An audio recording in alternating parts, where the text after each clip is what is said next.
Hello बच्चों, my self Sanju Shukla और मैं आप सबका स्वागत करता हूं इस प्रैक्टिस सेशन में जिसमें आप लोगों को मैं ग्रुप थ्योरी के क्वेश्चंस प्रैक्टिस कराऊंगा। इसमें जो आपको मैं क्वेश्चंस प्रैक्टिस करा रहा हूं वो सारे क्वेश्चंस किसी न किसी हायर मैथमेटिक्स के एग्जाम में पूछे गए हैं और उस प्रकार के कुछ क्वेश्चंस मैंने खुद भी बनाए हैं जिसकी प्रैक्टिस मैं आप लोगों को यहाँ पे कराने वाला हूँ और निश्चित रूप से आप इस प्रैक्टिस सेशन में बहुत कुछ सीखने वाले हैं। तो चलिए स्टार्ट करते हैं। सबसे पहला क्वेश्चन आपके समक्ष प्रस्तुत है। इस क्वेश्चन में कहा जा रहा है let G be a group in which every non-identity element has order n, then every group of order n is necessarily cyclic, necessarily abelian, necessarily non-abelian, necessarily non-cyclic। ठीक है, ये आपका प्रश्न है। तो आपको देखो, एक ये वो वाले क्वेश्चंस हैं जो आपसे तुरंत हो जाने चाहिए, मतलब ये इन क्वेश्चन में कुछ सॉल्व करने की आवश्यकता नहीं होनी चाहिए। बस देखो, टिक लगाओ, आगे बढ़ो, देखो टिक लगाओ, आगे बढ़ो, ये वाले क्वेश्चन है ये।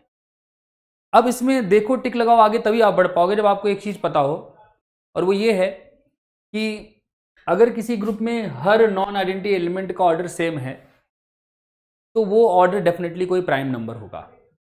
अगर ये आपको पता है तो फिर इस क्वेश्चन में कुछ दिक्कत नहीं। और ऐसा क्यों होगा? वैसे अगर आपको ये जानना है कि मान लीजिए मेरे पास एक ग्रुप है, कोई भी ग्रुप दिया है मुझे, सपोज करो I have been given any group. ठीक है, देखिएगा ध्यान से, इधर बहुत ध्यान से समझिएगा। Let G be any group, ठीक है, that has the property that for every a not equal to e belongs to G, order of a equal to n. I will claim that this n has to be a prime number. Claim ये है कि n has to be prime, ठीक है ना, claim है कि N is prime. जिनको आता है ये प्रूफ तुरंत टिक लगा के आगे बढ़ सकते हैं क्वेश्चन में, है ना, नहीं तो फिर आप ये देख सकते हो that this n is prime. कैसे प्रूव करेंगे कि एन प्राइम है? एन प्राइम दिखाने के लिए ध्यान से देखिएगा। मान लो कि एन को मैंने लिख दिया आर इंटू एस, प्राइम नहीं है ऐसा, मतलब एन कोई भी नंबर है, अगर मैं उसको आर इंटू एस प्रकार से लिख पा रहा हूं तो क्या होगा, देखते हैं, ध्यान से देखिएगा। मान लीजिए मैंने एन को आर इंटू एस लिख दिया, जहां पे आपका आर एस जो है वो नेचुरल नंबर्स है और आर और एस दोनों जो हैं सपोज करो दैट आर इक्वल टू 1 और लेस देन एन है। That means I am saying कि एन आपका प्राइम नहीं है। यही तो कह रहा हूँ मैंने उसको दो, क्या नाम है, यहाँ पे देखिएगा, दो नेचुरल नंबर्स का प्रोडक्ट लिख दिया है, दोनों नेचुरल नंबर एन से छोटे हैं और 1 से बड़े हैं। That means I am saying कि एन इज नॉट प्राइम। अब ध्यान से देखिएगा, आपने कहा है कि हर नॉन आइडेंटिटी एलिमेंट का ऑर्डर जो है वो एन है।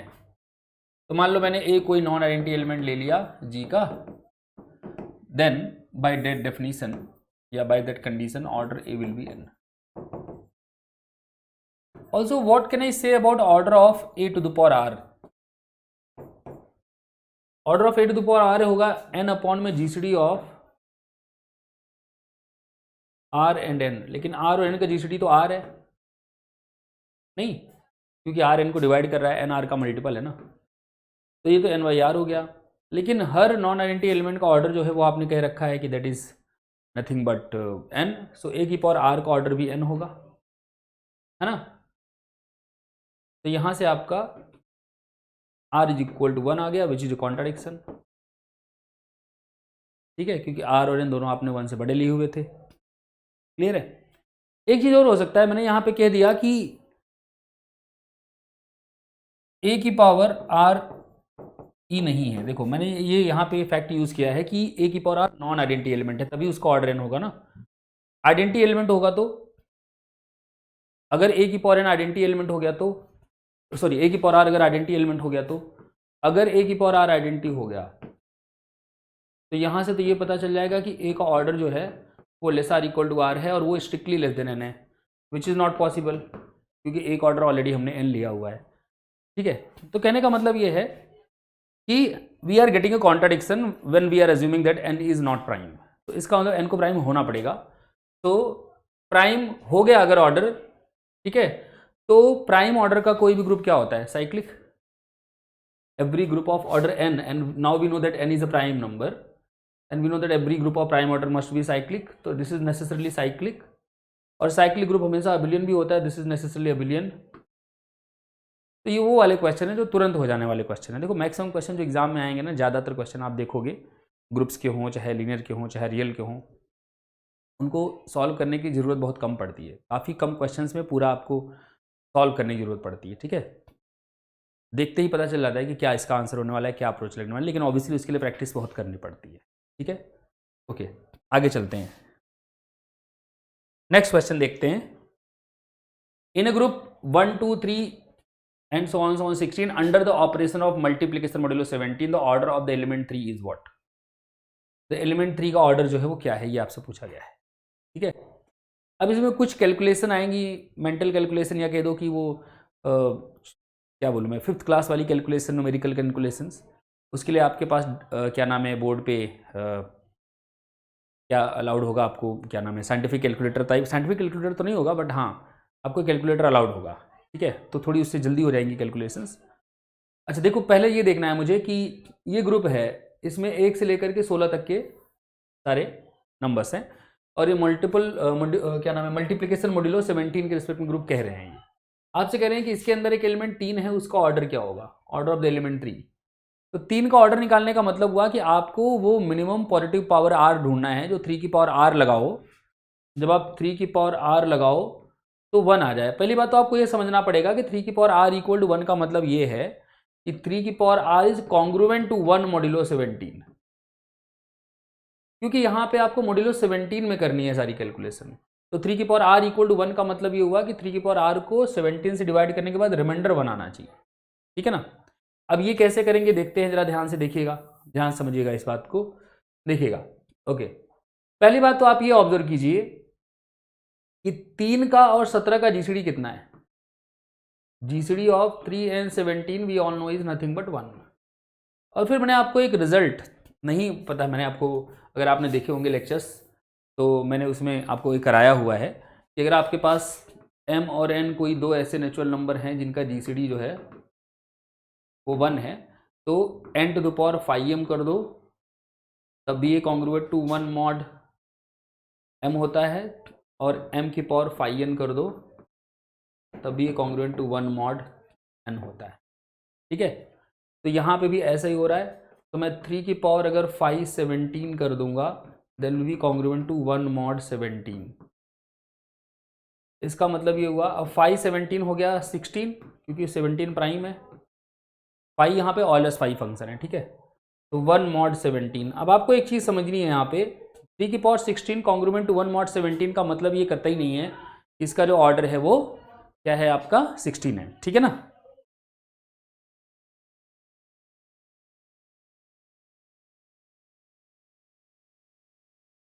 ओके। तो 3 to the power 16 congruent to 1 mod 17 का मैं ये कहना चाह रहा हूँ कि 3 की पावर 16 कॉन्ग्रुएंट टू 1 मॉड 17 का मतलब ये नहीं है कि इसका जो ऑर्डर है वो 16 हो गया, क्योंकि आपको ये पता है कि a की power n equal to identity, ये नहीं इंप्लाई करता कि एक ऑर्डर n हो गया। तो ये हालांकि अगर आप इससे ही केवल 16 लगा दोगे, संयोग बस ये आंसर सही है। फिर यहाँ से आप कहते हो कि ठीक है इसका ऑर्डर 16 हो गया, संयोग बस ये आंसर सही है, बट ये सही अप्रोच नहीं है। ठीक है, आंसर कभी कभी गलत अप्रोच से भी आ जाता है, जिसको आप लक कहते हो, है ना। तो सही अप्रोच क्या है इस क्वेश्चन को करने की? सही अप्रोच ये है कि आप 16 ऑर्डर तो तभी कह सकते हो ना जब उससे पहले कभी ये आइडेंटिटी ना दे रहा हो कोई भी पावर। यहां से बस आप इतना कह पाओगे, अगर इसको कहा जाए तो यहां से बस आप इतना कह पाओगे कि जो भी ऑर्डर ऑफ 3 है that has to be divisor of 16। इसका मतलब जो ऑर्डर 3 है दैट इज आइदर 1 और 2 या 4 या फिर 8 या फिर 16। ठीक है ना, यही होंगे। तो ये ऑर्डर हो सकते हैं। अब इनमें से कौन सा एग्जैक्टली ऑर्डर है वो आपको देखना पड़ेगा। कैसे देखोगे? एक एक करके ट्राई करो। पहले आप 3 की पावर 1 देखो। 3 की पावर 1 जो है वो कॉन्ग्रुएंट टू होगा आपका 3 मॉड 17। ठीक है ना, तो ये तो 1 नहीं आया आपका। नेक्स्ट आप 3 स्क्वायर देखो। 3 स्क्वायर कॉन्ग्रुएंट टू होगा 9 मॉड 17। ठीक है, तो ये भी आपका जो है 1 नहीं आया। ठीक है ना, अब अगला देखते हैं 3 की पावर 3। तो ये रहेगा, यहां से देखो, इन दोनों को मल्टीप्लाई करो ना, इन दोनों को 27 माइनस 17 है ना, 27 माइनस 17, तो ये कितना हो जाएगा 10। मॉड 17, ठीक है। और 3 की पावर 4 करो, देखो 3 की पावर 4 करो तो इसको वापस मल्टीप्लाई करो, तो अब हो जाएगा 10 3 जा 30, 30 माइनस 17, तो 3 to the power 4 will be congruent to 30 minus 17, मतलब कितना हो गया इसका 13। तो मतलब ना तो एक ऑर्डर है, ना तो 2 ऑर्डर है, ना तो 4 ऑर्डर है, अब हो सकता है 8 ऑर्डर हो, है ना। तो 8 ऑर्डर है कि नहीं है वो करने के लिए आप क्या कर सकते हो, अब 3 की पावर 8 लाने की कोशिश करो कि 3 की पावर 8 किसके कॉन्ग्रुएंट है। तो जैसे अगर मैं 3 की पावर 6 करूं यहां से, तो that will be congruent to, यहां से हो जाएगा 13 इंटू 9, तो 7 टू 11 हो गया, है ना। अब इसमें से -17 करो, ये तब मतलब इसको 70 से बेसिकली डिवाइड करो और रिमाइंडर आपको लिखना है, ठीक है ना। तो कितना आने वाला है रिमाइंडर, कितनी बार इसमें से कितनी बार जाएगा 17 से करोगे तो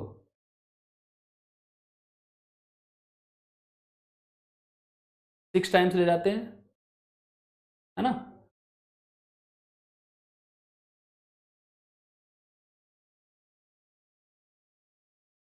सेवन टाइम भी चला जाएगा क्या, नहीं जाएगा, ठीक है 119 हो जाएगा। ओके, तो यहाँ से कितना रहेगा 17 माइनस 2 15, तो 15 मॉड 17।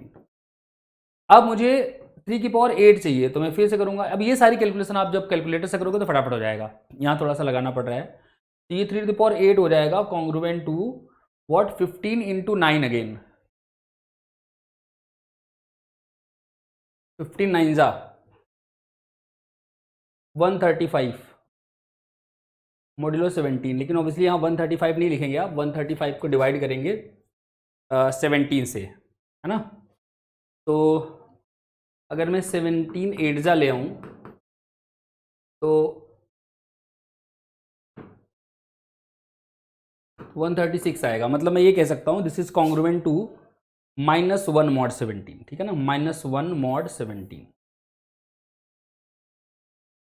इसका मतलब ये हुआ कि 8 भी ऑर्डर नहीं हो सकता, क्योंकि 3 टू द पावर 8 जो है वो कॉन्ग्रुएंट 1 मॉड 17 नहीं है, लेकिन जैसे ही आप 3 टू द पावर 8 का स्क्वायर कर देंगे तो will be congruent to 1 mod 17, और इसका मतलब ये हुआ 3 की पावर 16 कॉन्ग्रुएंट टू 1 मॉड 17, है ना, -1 का स्क्वायर हो जाएगा ना ये, और हो गया। इसका मतलब जो है कि 3 का ऑर्डर कितना है 16 है ना,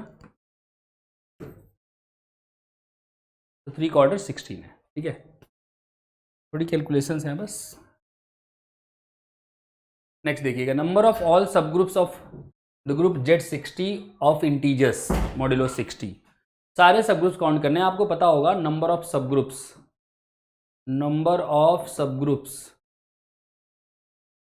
इन Zn is equal to tau n होता है। What is tau n? Tau n is number of positive divisors of n, ठीक है। तो जब मैं number of subgroups in Z60 चाहिए मुझे, दैट इज टाउ 60, है ना, which is nothing but 3 into 5 into 2 square, which is 1 plus 1 into 1 plus 1 into 2 plus 1। ये कैसे हो रहा है आपको पता है कि अगर कोई नंबर है, ये चीज़ आपको पता होगी, मैं फिर भी बता देता हूँ। टाउ अगर आप P1 की पावर R1, P2 की power R2 and so on Pk की पावर Rk का निकाल रहे हैं, जहाँ पे Pi जो है वो डिस्टिंक्ट प्राइम्स हैं और R1 R2 Rk natural numbers है, तो इसका आंसर आता है R1 plus 1 multiplied by R2 plus 1 and so on Rk plus 1। This is the number of positive divisors. तो इसके कितने पॉजिटिव डिवाइजर्स होंगे, तो इसकी पावर सबकी 1 है, यहाँ 2 है, तो 1 प्लस 1 1 प्लस 1 और 2 plus 1 which is 2 into 2 into 3, 12। तो नंबर ऑफ सब ग्रुप जो हैं वो Z60 में 12 होंगे, ठीक है। ओके, आगे बढ़ते हैं। The number of 2x2 matrices over Z3 the field with 3 elements with determinant 1 is. अब देखो ये एक महत्वपूर्ण जानकारी है जो आपको होनी चाहिए। जब आप GLN ZP के ऑर्डर की बात करते हैं, ऑर्डर ऑफ GLN ZP, हालांकि किसी भी फाइनाइट फील्ड को दिया जा सकता है यहाँ पे, बट यूजुअली जो फील्ड है वो प्राइम ऑर्डर की देते हैं यहाँ पे। अदरवाइज फील्ड का ऑर्डर तो किसी भी प्राइम की कोई भी पावर पॉजिटिव पावर हो सकता है ना, पॉजिटिव नेचुरल नंबर पावर। बहरहाल यहाँ पे हम जेड की बात कर लेते हैं। तो इसमें जो ऑर्डर आता है इस ग्रुप का वो होता है p⁻n-1 into p⁻n-p and so on p⁻n-p⁻n-1। ये होता है GLN-ZP का ऑर्डर। और वो मैट्रिसेस जिनका डिटर्मिनेंट 1 हो वो कौन सा कलेक्शन होता है, उसको आप बोलते हैं special linear group, SLN-ZP। SLN-ZP का ऑर्डर होता है GLN-ZP का order divided by p-1 divided by p-1। मतलब आप इसको ऐसे कह सकते हैं, this is nothing but p⁻n-1 into p⁻n-p and so on p⁻n-p⁻n-1 divided by p-1। और हमसे यही पूछा गया है, the number of 2x2 matrices over Z3 with determinant 1। अब देखिएगा जरा ध्यान से, डिटर्मिनेंट 1 है तो मतलब आपसे क्या पूछा गया है, आपसे पूछा गया है what is the order of SL2Z3, है ना। तो ऑर्डर ऑफ SL2Z3 क्या हो जाएगा, ये आप फॉर्मूले में रखिए, P का वैल्यू 3 दिया है और N का वैल्यू 2 दिया है, तो रहेगा 3² - 1 इंटू 3² - 3 डिवाइडेड बाई 3 - 1। तो ये हो जाएगा आपका 9 - 1 that means 8 into 9 - 3 that means 6 divided by 2, तो 2 4 जा और ये 24 हो गया, ठीक है। तो करेक्ट आंसर इज 24 पहला, ठीक है। ओके नेक्स्ट क्वेश्चन देखते हैं। तो ये बस फॉर्मूले आपको याद होंगे तो ये क्वेश्चन हो जाएगा। नेक्स्ट है, late P be a prime number and let G be the group of all 2x2 matrices over ZP with determinant 1 under matrix multiplication, the order of G is, है ना। Okay order of G is, फिर से वही question है, बस अब आपको P तो P ही दिया है लेकिन जो N दिया है वो 2 दे दिया है, तो क्या होगा इसका ऑर्डर ऑफ फिर से वही SLN। अब आपको SL2ZP का ऑर्डर पूछा है, SL2ZP का ऑर्डर वही होगा p² - 1 इंटू में p² - p divided by p-1, जो कि क्या हो जाएगा p² - 1 that means p-1 into p+1, और यहाँ हो जाएगा p कॉमन ले लोगे तो p-1 and divided by p-1, है ना।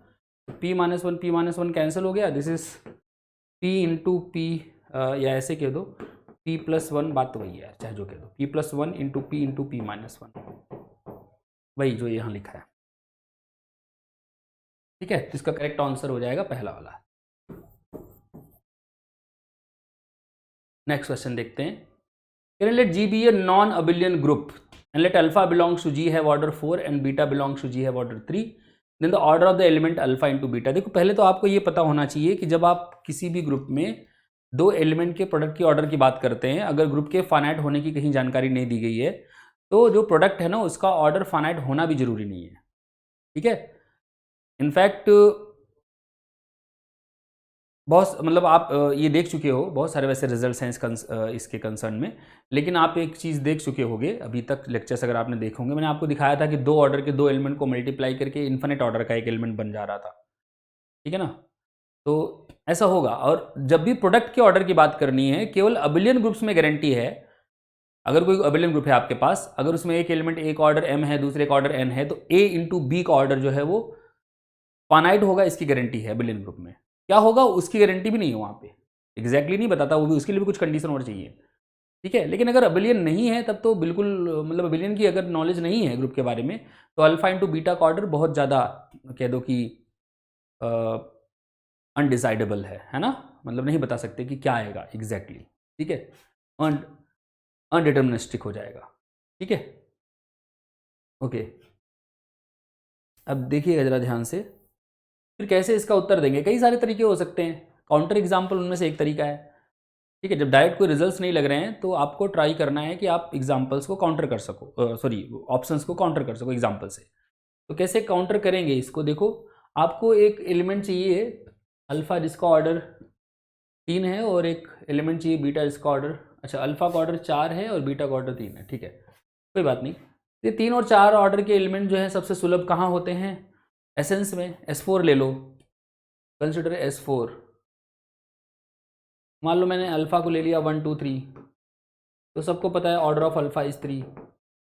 मान लो मैंने बीटा को ले लिया 1 2 3 4, सबको पता है order of beta is equal to 4। तो मुझे अल्फ़ा का ऑर्डर शायद 4 चाहिए था। कोई बात नहीं, नाम में क्या रखा है, नाम चेंज कर दो, इसका नाम बीटा रख दो, इसका नाम अल्फ़ा रख दो, ठीक है ना।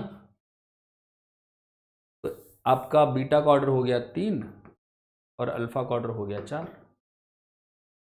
अब मैं अल्फ़ा इंटू बीटा निकाल रहा हूँ। What is alpha into beta? It is 1 2 3 into 1 2 3 4। Multiply करो, 1 यहाँ 2 पे गया, 2 यहाँ 3 पे गया, तो 1 3 पे जाएगा, 3 यहाँ 4 पे गया, 4 यहाँ 4 पे गया, तो 4 पे जाएगा, 4 यहाँ 1 पे गया, 1 यहाँ 2 पे गया, तो यहाँ 2 पे जाएगा, 2 यहाँ 3 पे गया, 3 यहाँ 1 पे गया, तो 2 यहाँ 1 पे जाएगा, ठीक है। तो अगर मैं ऑर्डर ऑफ अल्फ़ा बीटा की बात करूँ तो ये 4 आ जाएगा। तो ना तो ये 6 है ना, न तो ये 12 है, न ही 12 का कोई ग्रेटर इक्वल टू 2 मल्टीपल है। तो इसका मतलब नीड नॉट बी फाइनाइट, ठीक है। अब देखो एग्जाम में जब आपके पास ये क्वेश्चन आएगा पहली बार, तो obviously it is not expected that you know the example in which this thing is happening. That means ऐसा जरूरी नहीं कि आपको पता हो पहले से कि वो कौन सा ग्रुप है जिसमें एक 3 ऑर्डर का एलिमेंट है, एक 4 ऑर्डर का एलिमेंट है और उनके प्रोडक्ट करके ऑर्डर इनफाइनाइट आ रहा है, ठीक है। अगर आपने 3 ऑप्शन डिस्कार्ड कर दिए हैं तो फिर इसकी ज़रूरत बिल्कुल नहीं है आपको। लेकिन हाँ, अगर आपने ये क्वेश्चन कभी भी कहीं पे भी एक बार कर लिया ना, तो फिर आपका ये कर्तव्य बनता है कि आप वो अल्फ़ा और बीटा ढूंढो, एक ऐसा ग्रुप ढूंढो जिसमें अल्फ़ा हो, बीटा हो, और अल्फ़ा का ऑर्डर 4 हो, बीटा का ऑर्डर 3 हो, और अल्फ़ा इंटू बीटा का ऑर्डर जो है वो ये क्या नाम है आपका इनफाइनाइट आ रहा हो, ठीक है। आप मेरे लेक्चर्स देखोगे तो उसमें हमने जो है ये डिस्कस किया हुआ है, ठीक है। Okay, but this example can be found. Now consider the group Z2। Z2 में लिया है, ठीक है। Z2 मतलब वही DP A, B, A and B belongs to Z under component wise addition. Then which of the following is a subgroup of Z2? Then which of the following is a subgroup of Z2? देखिएगा, पहला कह रहे हैं कि A, B belongs to Z2 such that A into B is 0। सब group के लिए क्या क्या चाहिए होता है? अगर देखा जाए तो वैसे तो सब ग्रुप टेस्ट है आपके पास कि अगर ए और बी उसमें है तो ए इंटू बी इनवर्स उसमें आना चाहिए, जिसको आप सब ग्रुप कहना चाह रहे हो। लेकिन अगर और एक टेस्ट देखा जाए तो आपको कहता है कि अगर उसमें आइडेंटिटी एलिमेंट आ जाए, उसमें अगर 2 एलिमेंट है तो उनका प्रोडक्ट आ जाए, और उसमें अगर कोई एलिमेंट है तो उसका इन्वर्स भी आ जाए। ये तीनों प्रॉपर्टीज भी जिसके पास है वो भी मतलब सब ग्रुप हो जाएगा, है ना। और इनमें से कोई भी अगर ब्रेक हो रही है तो फिर वो सब ग्रुप नहीं होगा, है ना। सब ग्रुप अल्टीमेटली अपने आप में ग्रुप ही होता है, सबको पता है। अब देखो आपको कह रहे हैं कि ऐसे Z2 के एलिमेंट ले रहे हैं जिनमें उनके कंपोनेंट जो है ए और बी उनका प्रोडक्ट 0 आता हो, है ना। तो जैसे मान लो मैंने ये ले लिया, सपोज करो मैंने x ले लिया 0,1, तो definitely this belongs to this, let me call them H1, H2, H3, H4, ठीक है ना। यहाँ पे भी Z2 यही है सब जगह, एवरीवेयर इट्स Z2, ठीक है। तो x मेरा हो गया मान लो 0,1, दिस बिलोंग्स टू H1।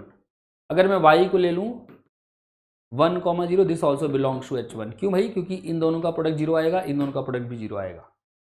अब अगर मैं x प्लस वाई कर दूँ, यहाँ पे ऑपरेशन कंपोनेंट वाइज एडिशन है ना, तो इसलिए x प्लस वाई करोगे तो आएगा 0 + 1 मतलब 1 और 1 + 0 मतलब 1। And now this belongs to H1। क्यों? क्योंकि 1 × 1 का प्रोडक्ट करके 0 नहीं आ रहा ना, तो इसका मतलब ये जो है दिस इज नॉट अ सब ग्रुप। नेक्स्ट H2 में कह रहे हैं कि वो A, B लेने हैं जिनके लिए 3A + 2B = 15 आ रहा हो, 3A + 2B = 15 आ रहा हो, ठीक है। ओके, तो इसमें 0,0 ही नहीं आएगा, इसमें आइडेंटिटी एलिमेंट ही नहीं आएगा ना, क्योंकि 0,0 तो यहाँ 3 × 0 + 2 × 0 तो वो 0 आ जाएगा, this is not equal to 15। तो इसमें 0,0 नहीं आ रहा, देयरफॉर ये तो साफ साफ आप कह दो कि दिस इज नॉट अ सब ग्रुप, ठीक। तो दिस इज नॉट अ सब ग्रुप। इसमें कह रहे हैं कि वो आ रहे हैं जिनके लिए 7 डिवाइड्स AB, 7A × B को डिवाइड करे। अब जैसे यही वाला देख लो, यही एग्जाम्पल इसमें भी काम कर जाएगा। 0 × 1 आएगा 0, है ना। और 0 को 7 डिवाइड करता है, 0 को हर नॉन जीरो इंटीजर डिवाइड करता है, क्योंकि 0 is equal to 0 into that integer. और ऐसे ही इसका भी दोनों का प्रोडक्ट आएगा, 0 से 1 को डिवाइड करेगा, लेकिन दोनों को जोड़ दोगे तो जो ये नंबर आ रहा है इनका प्रोडक्ट आएगा 1 इंटू 1 विच इज 1, 1 को 7 डिवाइड नहीं करता, तो ये भी जो है वो नहीं है आपका, क्या नाम है, सब ग्रुप। अब ये देखो Z2 2 divides A and 3 divides B। देखो 2 डिवाइड्स A का मतलब हुआ, इसको ऐसे देखना, A comma B belongs to Z2, 2 divides A and 3 divides B। अच्छा 2 डिवाइड्स A का मतलब क्या है, A comma B belongs to Z2 से 2 डिवाइड से मतलब A is a multiple of 2 that is 2 times M1 and 3 divides this B, that means what, B is a multiple of 3, that means 3 times some say M2, where what are M1 and M2, M1 and M2 can be any integers, right। अब अगर मैं ये values यहाँ पे put कर दूँ तो A की जगह पे क्या आ जाएगा, A की जगह पे आ जाएगा 2M1 और B की जगह पे क्या आ जाएगा 3M2, जहाँ पे M1 और M2 क्या है, इंटीजर्स है। अब समझिएगा इस बात को, मतलब इसमें क्या एलिमेंट आ रहे हैं, इसमें जो एलिमेंट आ रहे हैं दे आर, अगर आप ध्यान से देखो तो it is 2Z cross 3Z। पहला कंपोनेंट 2 के मल्टीपल्स है, दूसरे कंपोनेंट 3 के मल्टीपल्स हैं, और Z क्रॉस Z में हर MZ क्रॉस NZ एक सब ग्रुप बनता है, ठीक है। तो ये 2Z क्रॉस 3Z आया, so this is a subgroup of Z cross Z, ठीक, या Z2 कह दो। तो करेक्ट ऑप्शन हो गया इसका D, ठीक है, D is the correct option. आगे चलते हैं। Let G be an abelian group of order 10 and let S is equal to G belongs to G such that G inverse equal to G, then the number of non-identity elements in S is। अब छज्जा ध्यान से सुनिएगा, आपको कहा गया है कि S में वो एलिमेंट आ रहे हैं G के जिनके लिए G inverse equal to G हो जाए, right, G inverse equal to G हो जाए। तो बेटा अगर G inverse equal to G हो गया, इसका मतलब यही हुआ ना कि G स्क्वायर आइडेंटिटी हो गया, तो मतलब ऑर्डर G का क्या होगा, ऑर्डर G का या तो 1 होगा या तो 2 होगा। पर ये कह रहे हैं कि नॉन आइडेंटिटी वाले चाहिए, मतलब 1 नहीं ले सकते ऑर्डर, इसका मतलब G का ऑर्डर 2 होगा। कहने का मतलब क्वेश्चन केवल इतना सा है कि 10 ऑर्डर के एबेलियन ग्रुप में 2 ऑर्डर के कितने एलिमेंट होंगे, 10 ऑर्डर के एबेलियन ग्रुप में 2 ऑर्डर के कितने एलिमेंट होंगे। अब आपको एक फैक्ट पता होना चाहिए कि PQ ऑर्डर का एबेलियन, याद रखिएगा, if P and Q are distinct primes, then any abelian group of order PQ is cyclic, and hence cyclic होते ही किसके आइसोमॉर्फिक हो गया, ZPQ के, ठीक है ना, किसके आइसोमॉर्फिक हो गया, ZPQ के। साइक्लिक होते ही किसके आइसोमॉर्फिक हो गया, ZPQ के। तो अब मेरे पास 10 ऑर्डर का एबेलियन ग्रुप है, तो किसके आइसोमॉर्फिक हो जाएगा, Z10 के, है ना। और Z10 में या किसी भी साइक्लिक ग्रुप में 2 ऑर्डर के कितने एलिमेंट मिलते हैं, अगर 2 उसके ऑर्डर को डिवाइड कर रहा है तो एग्जैक्टली 5 2, नहीं कर रहा है तो एक भी नहीं, है ना। तो 2 डिवाइड कर रहा है 10 को ऑब्वियसली, तो कितने एलिमेंट मिलेंगे, 5 2। 5 2 कितना आता है, 5 2 इज 1। तो 2 ऑर्डर का एक ही एलिमेंट होगा किसी भी 10 ऑर्डर के एबेलियन ग्रुप में, 2 ऑर्डर का कितना एलिमेंट होगा, एक ही एलिमेंट होगा, ठीक है। Next, the order of the group ABCD where AD minus BC equal to 1 and ABCD are elements of Z3. This has to be Z3, ठीक है, these are elements of Z3।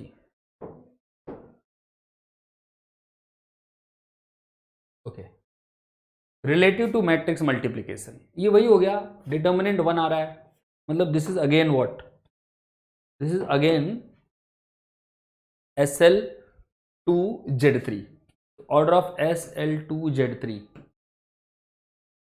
कितना हो जाएगा, ये वही 3 square minus 1 into 3 square minus 3 divided by 3 minus 1 which is 8 into में this is 6/2।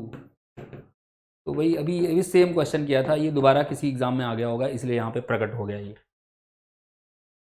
मतलब questions की पुनरावृत्ति हो सकती है, ऐसा नहीं है कि नहीं आएंगे दोबारा। देखो इसको पूछने का नज़रिया चेंज कर दिया बस उन्होंने, पहले कुछ और पूछा था, अब क्या है उसका जो क्वेश्चन है ना उसमें जो जी दिया था उसको पहले शब्दों में बताया था कि वो क्या है ना, वर्ड्स में बोला था, अब जी पूरा डिफाइन करके दे दिया कि ये क्या है, बट क्वेश्चन वही है, ठीक है। तो इसका भी 24 आएगा। Okay, the number of subgroups of the group Z200, अभी बताया गया आपको कि Zn में नंबर ऑफ सब ग्रुप्स होता है tau n, so the answer will be tau 200 and to find tau 200 हम इसको लिखेंगे 2 into 100 which is tau 2 into 2 square into 5 square which is tau 2 to the power 3 into 5 square, है ना। ये देख लेना कैलकुलेशन सारी चीज़ें, कभी कभी कुछ थोड़ा सा भी मिसिंग हो जाता है, मामला गड़बड़ हो जाता है, ठीक है। तो ये हो जाएगा, ठीक है। अब देखना ये हो जाएगा 3 + 1 into 2 + 1,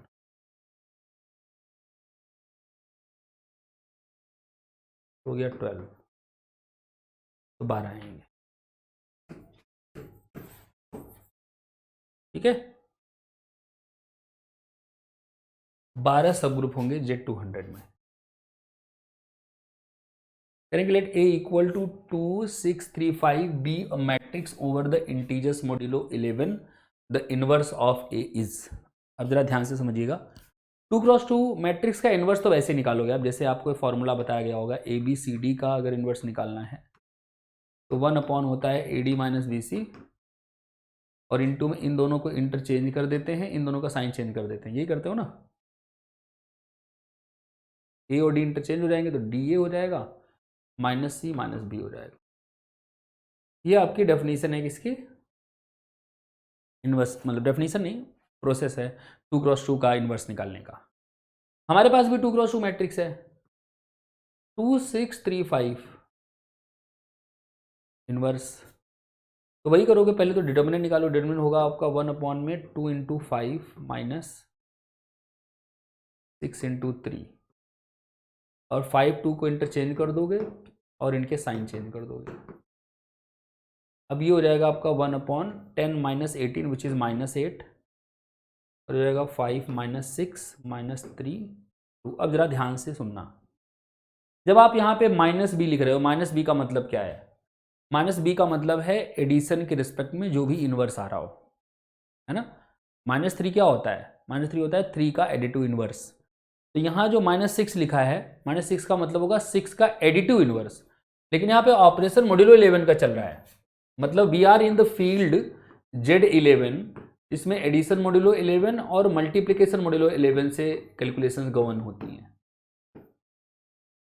तो -6 का मतलब हुआ एडिशन मॉड्यूलो में इसका इन्वर्स, एडिशन मॉड्यूलो 11 में 6 का एडिटिव इन्वर्स जो है वो आपका हो जाता है, 6 में क्या जोड़ें कि 0 हो जाए, मतलब 11 से डिवाइड करने के बाद रिमाइंडर 0 हो जाए, तो क्या जोड़े 6 में 5, 6 5 जो है 11 होगा, 11 को 11 डिवाइड करो, रिमाइंडर 0 आएगा, तो -6 का मतलब हो गया। सिंपल सा फंडा है in Zn with respect to addition modulo n, सीधी सी बात है, जो एडिटिव इन्वर्स होता है ना, -a = n - है, सीधी बात, -a = n - है। तो अगर मैं -6 की बात कर रहा हूं तो दैट विल बी 11 - 6, 11 - 6 मतलब ऐसे, -8 का मतलब हुआ 11 - 8 दैट मीन्स 3, और -6 का मतलब 11 - 6 दैट मीन्स 5, -3 का मतलब 11 - 3 दैट मीन्स 8। अब 1/3 का मतलब क्या है, 1/3 का मतलब है मल्टीप्लिकेटिव इन्वर्स, तो इसको आप लिख सकते हो, जो भी आपका आया है मैट्रिक्स का inverse 1/3, and what was that, let me see, ये है आपका 5 5 8 2, 5 5 8 2। अब देखना मल्टीप्लाई करोगे तो हो जाएगा 3 इनवर्स इंटू 5, फिर से 3 इनवर्स इंटू 5, फिर से 3 इनवर्स इंटू 8, फिर से 3 इनवर्स इंटू 2। ये क्या होगा, 3 इनवर्स इंटू 5, तो देखिएगा जरा ध्यान से, 3 इनवर्स इंटू 5, 3 इनवर्स का मतलब क्या है, 11 जो मल्टीप्लीकेशन मॉड्यूलो 11 है उसके रिस्पेक्ट में 3 का इनवर्स, मतलब 3 multiplied by what divided by 11, remainder must be 1, तो 4, 3 4 जा 12 डिवाइडेड बाई 11, रिमाइंडर इज 1, ठीक है। तो 3 का इनवर्स इज 4, तो this is 4 into 5 4 into 5, 4 into 8 and 4 into 2. तो 4 into 5 is 20. 20 divided by 11, remainder is 9. ये वाला भी 9 और ये हो गया 32. 32 divided by 11 है ना, तो 11 टू जा 22 तो 10 आएगा ये, और ये हो जाएगा 8.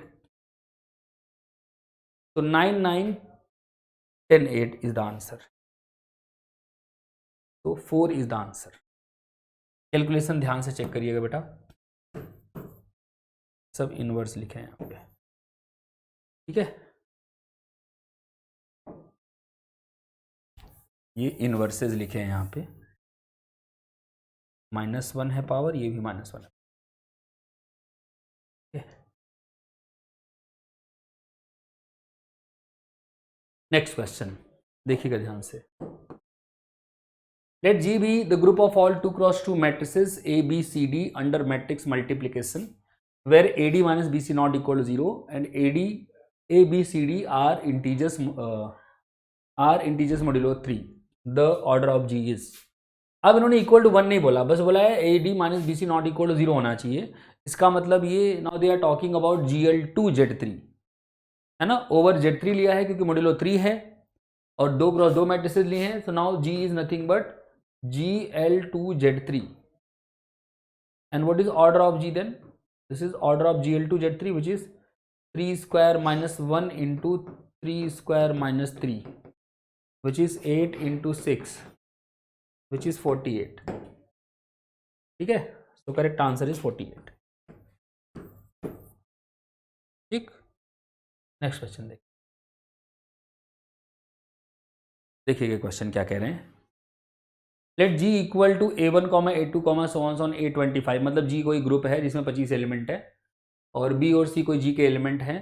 BG जो है वो ये बनाया है G का लेफ्ट कोसेट और GC जो है वो ये बनाया है राइट कोसेट. कह रहे हैं कि BG GC तभी बराबर होंगे जब B और C बराबर हो. पहली बात आप ये समझिए BG क्या है, अगर मैं देखूं तो BG is the left coset of G with respect to the element B है ना. अब आपको पता है, ये रिजल्ट पता है कि अगर H सब ग्रुप है G का then AH is equal to H if and only if A belongs to H. तो ये थोड़ी था कि H प्रॉपर सब ग्रुप हो, H खुद G भी हो सकता है ना. तो यहाँ पे जो BG है BG इक्वल टू G आएगा और जो आपका ये GC है GC भी इक्वल टू G आएगा क्योंकि B और C दोनों ही किसके एलिमेंट है G के. तो ये भी G के बराबर आएगा, ये भी G के बराबर आएगा. तो यहाँ पे B और C चाहे जो ले लो उससे फर्क नहीं पड़ रहा है, ठीक है. तो इसका मतलब ये सही है, बाकी सब बकवास है, ठीक है. ओके नेक्स्ट देखिएगा. Let N be the order of an element A of group G, then which of the following elements of G may have order different from N? A to the power P where P is relatively prime number to N. देखो A to the power P का अगर आप order निकालते हो तो आपको पता है एक ऑर्डर आएगा विच इज N अपॉन में GCD of P and N, और P और N रिलेटिवली प्राइम दिए हैं तो N अपॉन 1 विच इज 1. और ये भी आपको पता है कि X इनवर्स AX का ऑर्डर वही होता है जो एक ऑर्डर होता है, ठीक है. तो मतलब ये वाला हमारा आंसर सही नहीं है, इसका ऑर्डर N ही आएगा, इसका ऑर्डर भी N ही आएगा. और ये भी आपको पता है कि किसी एलिमेंट के इनवर्स का ऑर्डर वही होता है जो एक ऑर्डर होता है ना. तो ये भी सही नहीं है, मतलब ये सही है. AX का ऑर्डर तो इस बात पर निर्भर करेगा कि X क्या है. अगर X को आपने A इनवर्स ही ले लिया और N यहाँ पे मान लो 1 से बड़ा हो गया अगर, है ना, तो AX का ऑर्डर जो है वो क्या नाम है 1 आ जाएगा, जो कि अगर N 1 से बड़ा है तो उसके बराबर नहीं होगा, ठीक है ना. तो फोर्थ जो है वो करेक्ट ऑप्शन है. नेक्स्ट देखिएगा. Let H N K be finite groups of order G, finite subgroups of a group G, then order of H K is equal to. अब ये डायरेक्ट रिजल्ट है ना, इसमें थोड़ी कुछ कैलकुलेशन करनी है. जिसको पता है वो तुरंत टिक करके, अगर जिसको नहीं पता है वो थोड़ी प्रूव कर लोगे एग्जाम में बैठ कर, ठीक है. करेक्ट आंसर है order H into order K upon order of H intersection K. Let Z denote the set of integers which of the following operations on Z gives a group A star equal to A B. Multiplication के operation के respect में integers का set group नहीं बनाता है। क्यों नहीं बनाता है? क्या वजह है कि नहीं बनाता है? क्योंकि भाई पहली बात तो जीरो का इन्वर्स नहीं मिलेगा, तो जीरो अगर हटा भी दो तुम अगर, तो फिर 2 का 3 का है ना, इनका इन्वर्स नहीं मिलेगा। इनफैक्ट 1 और -1 के अलावा किसी का इन्वर्स नहीं मिलेगा विद रिस्पेक्ट टू मल्टीप्लीकेशन, है ना। तो ये ग्रुप नहीं बनाएगा। a माइनस बी के रिस्पेक्ट में ग्रुप नहीं बनाएगा क्योंकि a माइनस बी जो ऑपरेशन है सेट ऑफ इंटीजर्स पे, वो एसोसिएटिव नहीं है। ठीक है, एसोसिएटिव नहीं है क्योंकि आप देखो ना 2 - 3 - 4 करोगे तो इट विल बी 2 - 3 - 4 नहीं होगा।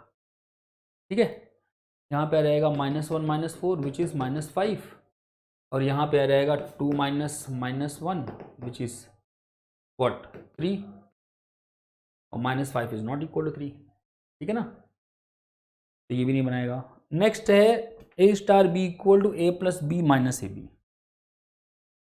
ओके, अब इसके लिए थोड़ा सा मेहनत करनी पड़ सकती है क्योंकि इतना स्ट्रेट फॉरवर्ड ये नहीं है। a star b is equal to a plus B minus A b. पहले तो एसोसिएटिविटी ही चेक करते हैं। और a स्टार बी दिया हुआ है a plus B minus A into b. देखना, तो अगर मैं a star B star c करूँ, थोड़ा क्विक करना है कैलकुलेशन, तो ये a स्टार हो गया, b स्टार सी हो जाएगा b plus C minus B into C. और जब a स्टार ऑपरेट करोगे तो वापस से क्या हो जाएगा, a plus B plus C minus B into C, और minus a into B plus C minus B into C. तो ये हो जाएगा a plus B plus C minus B into C minus A into B minus A into C plus A B C, है ना। और इसी प्रकार से जब आप फाइंड करेंगे what a star B star C, कर ही लेते हैं इसको भी, तो ये हो जाएगा a plus B minus A B star C which is a plus B minus A B, है ना, और प्लस सी और minus a plus B minus A B into C. तो क्या आ जाएगा, देखो ये this will be a plus B minus, अच्छा प्लस सी भी हो जाएगा ये वाला, तो प्लस सी माइनस ए बी, यहाँ से आ जाएगा माइनस ए सी, यहाँ से आ जाएगा माइनस बी इंटू सी और प्लस ए बी सी। तो आप देख पा रहे हैं, क्या देख पा रहे हैं कि a star B star C is equal to a star B star C, मतलब एसोसिएटिव है ये। नेक्स्ट क्या चाहिए होता है, आइडेंटिटी एलिमेंट। तो मुझे चाहिए कि a स्टार बी मतलब a स्टार ई, ऐसा ई चाहिए कि वापस a आ जाए। लेकिन जो डेफिनीशन है स्टार की वो ये है कि दोनों एलिमेंट जिनको आप ऑपरेट कर रहे हो उनको जोड़ो, फिर उनमें से उनका प्रोडक्ट माइनस कर दो जो जोड़ के आए। तो a plus E minus A E equal मुझे a चाहिए, तो a तो चलो कैंसिल हो जाएगा, मुझे चाहिए e into 1 minus a equal to 0, है ना। तो अगर मैं e को 0 ही ले लूँ तो कोई नुकसान है क्या, यहाँ पे भी 0 यहाँ पे भी 0, a आ जाएगा। ठीक है, तो कर लो ऐसा। तो obvious choice is e equal to 0 will work as identity। ठीक है ना। कुछ लोग ये कहेंगे कि सर वहाँ e इंटू 1 माइनस ए 0 आया है, तो a अगर 0 अगर a 1 हो गया तब कैसे e 0 हो जाएगा, क्योंकि 0 से 0 को डिवाइड नहीं कर सकते। तो मैं ये नहीं कह रहा कि तुमको डिवाइड करना है, मैं ये कह रहा हूँ कि तुम बस ये देख लो कि मुझे ये इक्वेशन सेटिस्फाई करानी है, साथ में ये भी होना चाहिए क्या, e प्लस ए माइनस ई ए। तो कोई भी e जो ये इक्वेशन सेटिस्फाई कर दे हर ए के लिए, हो गया काम। तो e इक्वल टू 0 सेटिस्फाई कर रहा है कि नहीं, ये भी 0 ये भी 0 ये भी 0 ये भी 0, तो दोनों ही a के बराबर आ रहे हैं। ठीक है, तो 0 is the identity. Now we have to look for the inverse. तो मुझे इनवर्स के लिए चाहिए, फॉर इनवर्स देखिएगा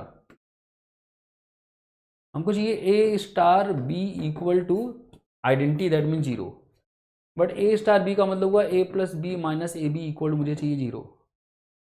यहाँ से अगर मैं कॉमन लूँ तो a plus 1 minus A into B equal to 0 चाहिए, तो यहाँ से 1 minus A into B equal to minus A चाहिए। अब अगर ए 1 हो गया ना तो कोई भी बी ए सेटिस्फाई नहीं कर पाएगा, ठीक है। अगर ए 1 रख दूं मैं, क्योंकि इनवर्स तो सबका चाहिए ना, 1 का भी चाहिए, ठीक है। तो when a equal to 1, L H L, L H S क्या हो जाएगा, L H S will be 0 and R H S will be -1, so no such b exists। मतलब a इक्वल टू 1, 1 का कोई इन्वर्स नहीं मिलेगा ना।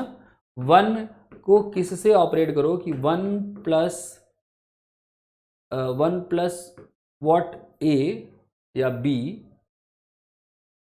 माइनस बी इक्वल टू 0 कभी नहीं आएगा, क्योंकि यही खत्म हो जाएगा, 1 कभी 0 के बराबर होगा ही नहीं। तो इसका मतलब एक एलिमेंट गड़बड़ कर रहा है और वो है 1 का इन्वर्स नहीं मिलेगा, therefore it is not a group. This fellow right here is not a group. 3 गलत हो गया तो एक तो सही होना ही चाहिए, चाहे तो आप वेरीफाई कर सकते हो। अब आपको ऑपरेशन क्या दिया है, अब आपको ऑपरेशन दे दिया है a star b is equal to a plus B plus 1। पहले एसोसिएटिविटी वेरीफाई करो, तो a star b star c is equal to a star, what is b star c, that is a plus B plus 1, which is, अब फिर से इस पे लगाओगे तो ये हो जाएगा a plus B plus 1 plus 1। ये करता क्या है स्टार, दोनों एलिमेंट को जोड़ के एक और जोड़ देता है, तो जाएगा 2a,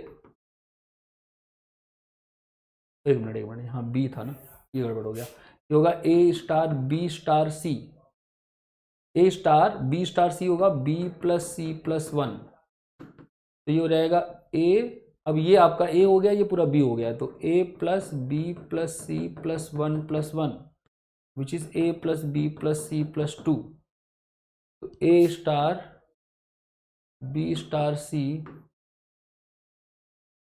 is equal to a plus b plus 2। Also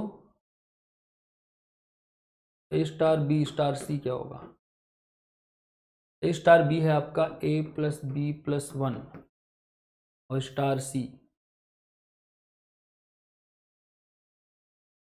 ये क्या हो जाएगा, ये हो जाएगा a plus B plus 1 plus c plus 1, मतलब ये भी वही आ रहा है घुमा फिरा के, a plus B plus c plus 2, ये दोनों सेम आ रहे हैं, चाहे आप a star b star c करो, चाहे a star b star c करो, सेम आ रहा है, मतलब एसोसिएटिव हो गया।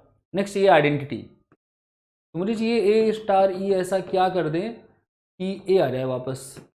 By definition a plus E plus 1 मुझे a चाहिए, इसका मतलब e को -1 लेना पड़ेगा, खत्म बात, तो -1 इसकी आइडेंटिटी हो जाएगी। नेक्स्ट मुझे चाहिए इन्वर्स, तो मुझे चाहिए a में किस a डैश से ऑपरेट करें कि आंसर जो है वो आइडेंटिटी मतलब -1 आ जाए, समझ रहे हो। इसका मतलब ये हुआ कि a plus a dash plus 1 equal to -1, इसका मतलब a plus a dash equal to -2, तो इसका मतलब a dash equal to -2 -a, तो हर एलिमेंट का इन्वर्स भी मिल गया, तो ये भाई साहब एक ग्रुप बना देंगे। और कैसा ग्रुप बनाएंगे, अबेलियन ग्रुप बनाएंगे, ठीक है, तो ये अबेलियन ग्रुप बनेगा। ओके, नेक्स्ट क्वेश्चन देखते हैं।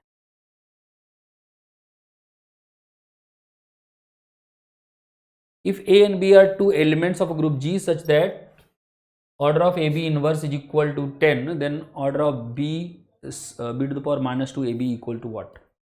देखो order of B to the power -2 AB, पहले आपको एक फैक्ट पता होना चाहिए, क्या क्या पता होना चाहिए आपको, ये पता होना चाहिए कि order of X inverse YX is always same as order of Y, है ना। इस प्रकार के किसी भी एलिमेंट का इन्वर्स वही होता है जो इसका इस ऑर्डर वही होता है जो बीच वाले एलिमेंट का ऑर्डर होता है।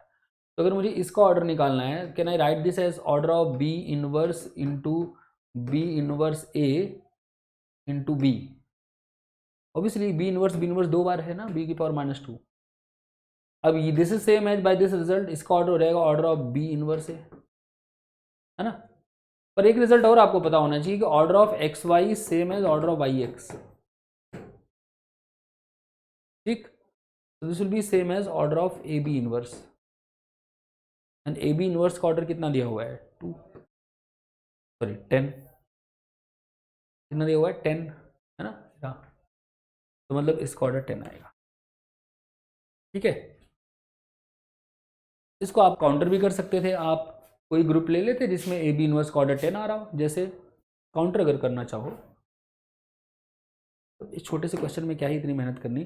जैसे आपको नहीं ये रिजल्ट पता है, ये कह रहे हैं कि कोई भी ग्रुप है जिसमें 2 एलिमेंट हैं और ए बी इनवर्स का ऑर्डर अगर 10 है तो इसका ऑर्डर निकालो, तो ऑब्वियसली इसका ऑर्डर कोई फिक्स नंबर आ रहा होगा ना, तभी तो ऑर्डर निकालने की बात कर रहे हैं। अगर वो ग्रुप टू ग्रुप वेरी कर रहा होगा तो फिर कैसे ये आंसर में से कोई एक करेक्ट होगा, वो फिक्स नंबर आएगा कोई, तो वो हर ग्रुप में सेम आना चाहिए, चाहे जो ग्रुप आप ले लो। तो बस आपको ऐसा ग्रुप लेना है जिसमें ये हरकत कर रहे हो 2 एलिमेंट ए और बी, है ना, उसके लिए फिर इस एलिमेंट का ऑर्डर निकाल के देख लेना क्या आ रहा है। जैसे मान लो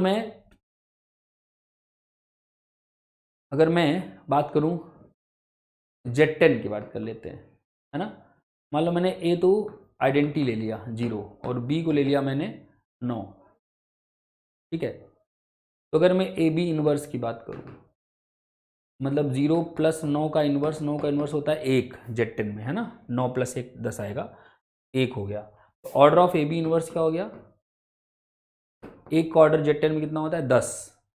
अब अगर मैं b to the power -2 A B की बात करूं, तो हमारा तो ग्रुप ही अबिलियन है, तो इसको आप ऐसे लिख सकते हो बिंदास, b-2 बी ए, b इंटू b-2, या ऐसे भी लिख सकते हो, इसको इधर ले जाओ, a इंटू b-2 b हो गया b टू द पावर -1। तो order of b to the power -2 A B is same as order of A B inverse which we know is 10। तो 10 आ गया, तो चाहे तो आप कह दो डायरेक्टली कि आंसर 10 है, या फिर ये बोल दो 30 20 और 5 तो नहीं होगा, इसका मतलब 10 है। ठीक है, यानी कि if A and B are two integers, next question है, if A and B are two elements of an abelian group, not integers, A and B are two elements of an abelian group so that order A equal to M, order B equal to N, then order A B is maximum, minimum, GCD, LCM. ये question सही नहीं है, जहां का भी ये question है, this question is not right. Order A B की बात कर रहे हैं, इनको एक ऑप्शन देना चाहिए, पांचवा भी बनाना चाहिए, नन ऑफ दीज। ठीक है, फिफ्थ ऑप्शन होना चाहिए none of these, none of these.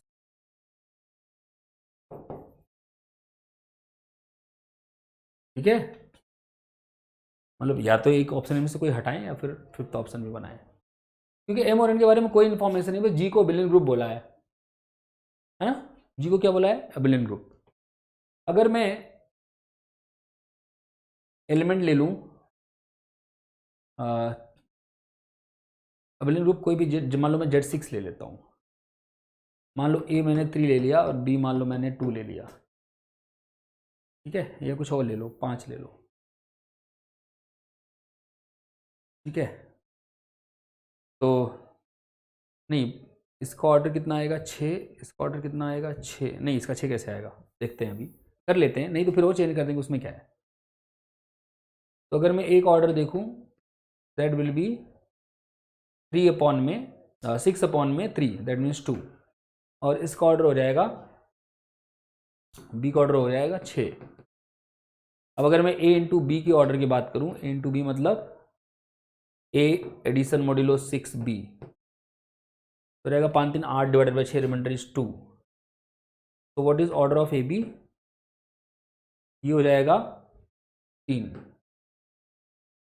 है ना। अगर देखा जाए तो जो 3 है, क्या वो 2 और 6 का मैक्सिमम है, नहीं है। क्या मिनिमम है, नहीं है। क्या जीसीडी है 3 2 और 6 का, नहीं है। क्या एलसीएम है 3 2 और 6 का, नहीं है। तो चारों गलत हैं ये।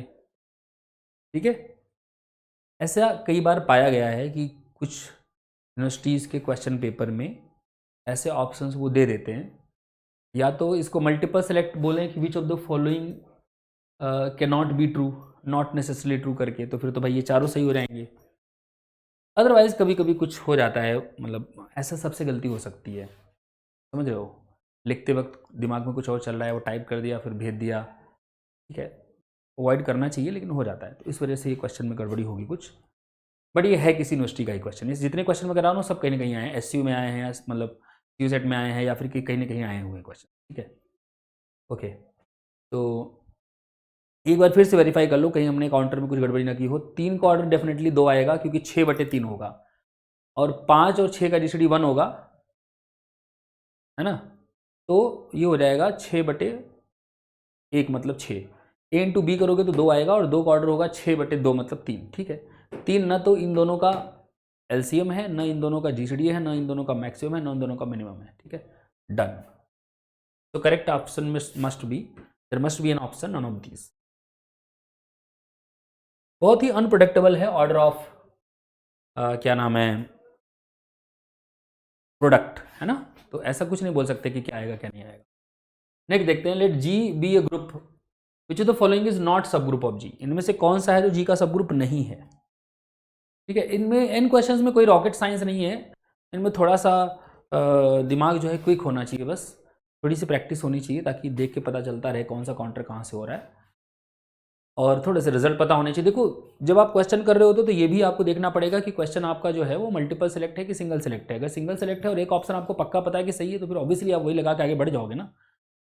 ठीक है, बट जब आप प्रैक्टिस किया करो क्वेश्चंस की तो हमेशा ये मान के चला करो कि सिंगल सेलेक्ट नहीं है, मल्टीपल सेलेक्ट है। उसकी बस इतनी सी वजह है कि आप फिर काउंटर बनाने सीख जाओगे धीरे धीरे।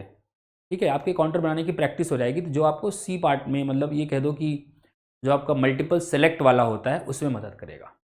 ठीक है, ओके। कह रहे हैं कि भाई अब जैसे ये पहला वाला ऑप्शन है, नॉट अ ग्रुप पूछा है, ये भी क्लिक कर लिया करो। कभी कभी हमको लिखा नॉट अ ग्रुप होता है और हमारे दिमाग में छपा इज अ ग्रुप होता है, बहुत दिक्कतें होती है एग्जाम हॉल में बैठने पे, समझ रहे हो। Not a group, not a सब ग्रुप पूछा है तो नॉट अ को अंडरलाइन कर लिया करो पहले ही मन में, है ना। ऑब्वियसली कंप्यूटर पर नहीं कर पाओगे तो मेरी तरह मन में कर लेना।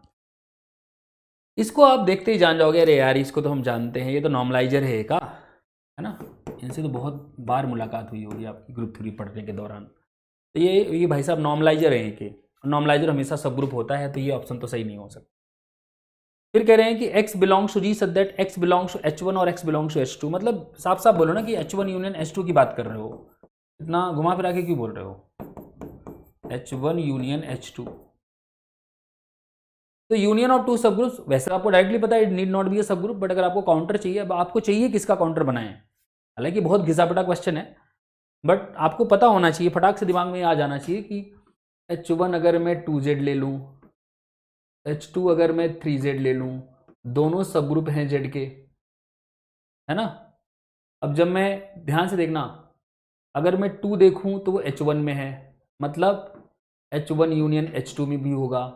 अगर मैं 3 देखूं तो वो h2 में है, मतलब h1 यूनियन h2 में भी होगा। लेकिन जब मैं 2 + 3 करूंगा तो वो 5 आएगा। 2 + 3 क्या आएगा 5, और जो 5 है आपका, न तो ये h1 में है और न ही ये h2 में है। इसका मतलब 5 जो है that means 2 + 3 is not an element of h1 union h2। तो अगर ये h1 यूनियन h2 का एलिमेंट नहीं है, जबकि ये दोनों h1 यूनियन h2 से ही आपने लिए थे, इसका मतलब ये हुआ कि h1 union h2 is not a सब ग्रुप। ठीक है, तो h1 union h2 is not a सब ग्रुप, तो इसका मतलब यूनियन ऑफ टू सब ग्रुप्स नीड नॉट बी सब ग्रुप। ओके, तो यही तो उन्होंने पूछा है, तो ये वाला करेक्ट हो गया, नॉट अ सब ग्रुप, है ना। देखो अभी हम इसको गलत काट के चल रहे थे क्योंकि कहीं ना कहीं दिमाग में एक कह दो ना कि ये हो जाता है कि नहीं, ये पूछ रहा है कि कौन सा सब ग्रुप हो क्या नाम है होगा, जबकि ये पूछ कह रहे हैं कि कौन सा सब ग्रुप नहीं होगा। नेक्स्ट कह रहे हैं कि x उन सारे एलिमेंट का कलेक्शन ले लो जी में जिनका स्क्वायर आइडेंटिटी आता हो, जहां जी लिखा भी है सम्मान के साथ कि ये आइडेंटिटी एलिमेंट है, तो क्या ये सब ग्रुप होगा या नहीं होगा, ये पूछ रहे हैं, है ना। होगा का मतलब जो हमेशा होता है उसी को हम होगा बोलेंगे, अदरवाइज नहीं है। अब इसके लिए अगर आप देखो, सबसे सस्ता वाला ग्रुप जो अपने पास है नॉन एबिलियन ग्रुप ले लो। अगर आइडेंटिटी 1 2 1 3 2 3 1 2 3 1 3 2, ठीक है, ये है 1 3 2। अब अगर इसमें मैं वो एलिमेंट कलेक्ट करूं जिनका स्क्वायर आइडेंटिटी आ रहा हो, तो एक आइडेंटिटी आएगा और बाकी सारे दो ऑर्डर वाले, मतलब 1 2 आ जाएगा, 1 3 आ जाएगा, 2 3 आ जाएगा, है ना। पर ये जो है identity 1 2 1 3 2 3, this is not a subgroup of S3। क्यों नहीं है सब ग्रुप S3 का भाई। ये S3 का ऑर्डर कितना है 6, इन भाई साहब का ऑर्डर कितना है 4। क्या 4 6 को डिवाइड कर रहा है, नहीं कर रहा है, जबकि लैग्रांज थ्योरम कहती है कि सब ग्रुप का ऑर्डर हमेशा ग्रुप के ऑर्डर का डिवाइजर होना चाहिए किसी भी फाइनाइट ग्रुप। मतलब ये सब ग्रुप नहीं बनाएगा, इसका मतलब ये वाला भी सब ग्रुप नहीं होगा, ठीक है, नॉट अ सब ग्रुप। अब यहां पे भी वर्ड थोड़ा सा ऐसे यूज करना चाहिए था, may not be a subgroup of G. Not a subgroup का तो मतलब ये हो गया कि कभी नहीं होगा, बट ये हो भी सकता है। स्क्वायर इक्वल टू ई का जो एलिमेंट का कलेक्शन है, अगर आप अबिलियन ग्रुप लोगे ना तो ये सब ग्रुप बन भी जाएगा। तो विच of the following is not a सब ग्रुप की जगह ज़्यादा अच्छा होता अगर लिखा होता इज नॉट अ सब ग्रुप की बजाय विच of the following is not necessarily a सब ग्रुप, ठीक है ना, नॉट नेसेसरली, ये वर्ड भी ऐड होना चाहिए था। अगेन ये जो यहाँ पे लैंग्वेज लिखी गई है वो लैंग्वेज एग्जैक्टली वही लिखी गई है जो क्वेश्चन पेपर में आई हुई है, ठीक है। तो मैं बस बता रहा हूँ, सजेशन दे रहा हूँ कि ऐसी लैंग्वेज लिखेंगे तो ज़्यादा सही रहेगा, मतलब यही प्रॉपर होना चाहिए, नॉट अ सब ग्रुप, बट ठीक है, ओके। अब एक क्वेश्चन है कि let the set 5, 15, 25 and 35 form a group under multiplication modulo 40, the inverse of 35 is, the inverse of 35 is, 4 order का ग्रुप है, कितने ऑर्डर का, 4 ऑर्डर का। 4 ऑर्डर के ग्रुप दुनिया में 2 ही मिलते हैं, एक जो Z4 होता है और एक जो क्लेन्स 4 ग्रुप होता है ना, क्लेन्स 4 ग्रुप, जिसमें एलिमेंट क्या होते हैं, K4 जिसको बोलते हो आप। K4 में एलिमेंट आता है A B और आइडेंटिटी, जहाँ पे AB equal to B A होता है, ए स्क्वायर बराबर बी स्क्वायर बराबर A B square is equal to identity होता है, ठीक है ना, क्लेन्स 4 ग्रुप।